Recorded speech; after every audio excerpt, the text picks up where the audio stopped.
In order to trace the evolution of a post-psychoanalytic cinema of cruelty, I examined symptomatic instances within two models of horror. While one's first impulse might be to mark these models as masculine and feminine, gender soon becomes inadequate as an axis of identification. While a film like The Birds seems to readily offer itself to a psychoanalytic interpretation based upon gender identifications, a later subgenre known as splatter cinema seems to refuse the neat classification of aberrant gender horror. Splatter films themselves have a long history going back to the early Hammer films, based upon the myths of Frankenstein and Dracula, and it is this genre which seems to continue the Gothic lineage of the 19th century 1800s Gothic novel. Even in relation to the avowed economic motivation behind the production of Gothic, Hammer films and 19th century 1800s Gothic are in accord. Sir James Carrera, the founder and president of Hammer Film Productions, is quoted as saying, "We're in the business to make money, not to win Oscars. If the public were to decide tomorrow that it wanted Strauss waltzes, we'd be in the Strauss waltz business." It is not hard to hear in this statement an echo of Robert Louis Stevenson's justification of his Gothic gnome. Also implicit in Carrera's words is the connection between monstrous art, monstrous economy, and the perverse pleasures of the public. Horror, in other words, within 20th century 1900 cinema, has both a high culture and a low culture life. The Birds, of course, belongs to the oeuvre of auteur Alfred Hitchcock, while much splatter horror is made by low-budget gore masters. The mind-body split that divides 19th century Gothic 1800s from 19th century realism is reproduced here as the difference between films for money that depict graphic violence for a voyeuristic audience and films for art's sake which depict the epic struggles of human against other. And popularity is not the difference between these two branches of Gothic cinema.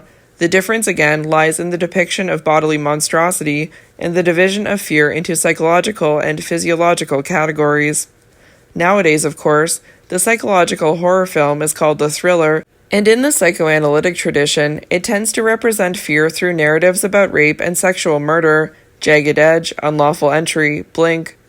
Since I do not have room in this study to catalog the horror genre in any kind of comprehensive manner, I examine representative films from high and low Gothic cinema in order to give a symptomatic history of the horror film and to show how it descends from 19th century 1800s Gothic.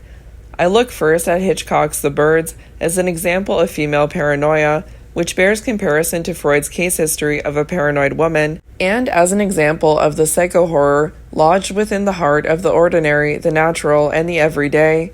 Next, I turn to a lugubrious example of spatter cinema in The Texas Chainsaw Massacre 2. My final chapter on The Silence of the Lambs claims that this film is important to the genre partly because it represents the horror of the extraordinary and the horror of the ordinary side by side, but also because it marks the place where low-budget basement gore comes to mainstream Hollywood as an art film.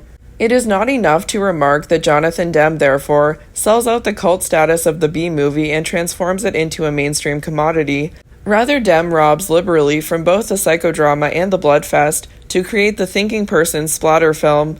Demme's later work, like the deplorable Philadelphia, suggests that what makes him so suited for this function of cleaning up the splatter genre, he is part of a new crop of blockbuster directors, including Oliver Stone and Steven Spielberg, who managed to capitalize on the popularity of a subject without acknowledging any of the material conditions which make that subject popular. Throughout my readings of the horror film, I stress the role of reception and call for a Gothic spectatorship, a set of practices not bound by the strict rules of psychoanalytic film theory. I suggest the limits of psychoanalytic readings of horror, and I call simultaneously for feminist and queer Gothic readings. Since the horror film, as I have suggested, seems to locate monstrosity primarily within monstrous gender and monstrous sexuality, and since the predations of the monster inevitably focus upon a female victim, feminist and queer responses to these Gothic modalities are most certainly called for, if we are to make a claim for the positivity of horror. Any consideration of monstrosity within contemporary film, in other words, has to reckon with the function of male violence and female passivity. I suggest that we apply the insights learned from 19th century 1800s Gothic to 20th century 1900s Gothic to read the monster as mobile and open to multiple interpretations, and the Gothic text itself as a meaning machine available for any number of readings. In my final 2 chapters, then, I attempt extended readings of some of the different trajectories of Gothic monstrosity within the modern slasher film. In the chapters on the Texas Chainsaw Massacre 2 and The Silence of the Lambs, I argue that they reproduce the terms, conditions, and technologies of 19th century Gothic horror 1800s, but tend to shift the position of monstrosity within those narratives. The monster, eventually, is no longer totalizing. The monstrous body that once represented everything is now represented as potentially meaning anything. It may be the outcast, the outlaw, the parasite, the pervert, the embodiment of uncontrollable sexual and violent urges, the foreigner, the misfit. The monster is all of these, but monstrosity has become a conspiracy of bodies rather than a singular form. Milton, Blake once commented in relation to Paradise Lost, was of the devil's party. Within postmodern Gothic, we are all of the devil's party. My final chapter, on The Silence of the Lambs, claims that monstrosity is almost a queer category that defines the subject as at least partially monstrous. Within postmodern Gothic, we no longer attempt to identify the monster and fix the terms of his/her deformity. Rather, postmodern Gothic warns us to be suspicious of monster hunters, monster makers, and above all, discourses invested in purity and innocence. The monster always represents the disruption of categories, the destruction of boundaries, and the presence of impurities, and so we need monsters, and we need to recognize and celebrate our own monstrosities.